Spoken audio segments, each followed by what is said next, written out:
সম্মানিত ভাই বোনেরা, আসসালামু আলাইকুম। সম্মানিত ভাই বোনেরা, আমার ভিডিওতে যে গাছটি দেখতে পাচ্ছেন এটা হচ্ছে পেয়ারা গাছ। সম্মানিত ভাই বোনেরা,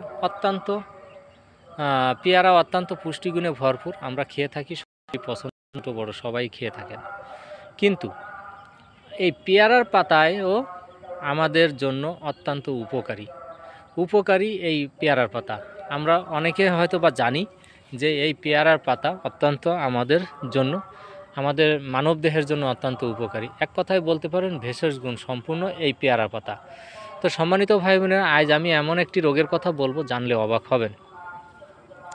জেনে রাখুন, শিখে রাখুন, কাজে লাগবে, এবং আপনি জেনে রাখলে আপনি অন্যের উপকারে আসতে পারবেন ইনশাল্লাহ। তো সম্মানিত ভাই বোনেরা, কী এমন রোগ আপনারা যাদের শরীরে অ্যালার্জি কোনোভাবে ভালো করতে পারছেন না, চুলকাইতে গা ফুলে যাচ্ছে, লাল হয়ে যাচ্ছে, চাকা চাকা হয়ে যাচ্ছে, আপনি অনেক ওষুধও খেয়েছেন, কোনো ফল পাচ্ছেন না, তো কীভাবে আপনি এই পেয়ারার পাতা দিয়ে আপনি ভালো করবেন? সম্মানিত ভাই বোনেরা, বেশ কয়েকটা পাতা নেবেন, এই কচি পাতা নেবেন।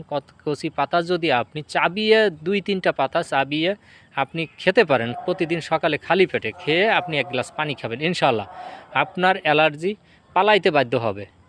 ভিডিওটি ভালো লাগলে লাইক, কমেন্ট, ফলো দিয়ে পাশে থাকবেন ইনশাআল্লাহ।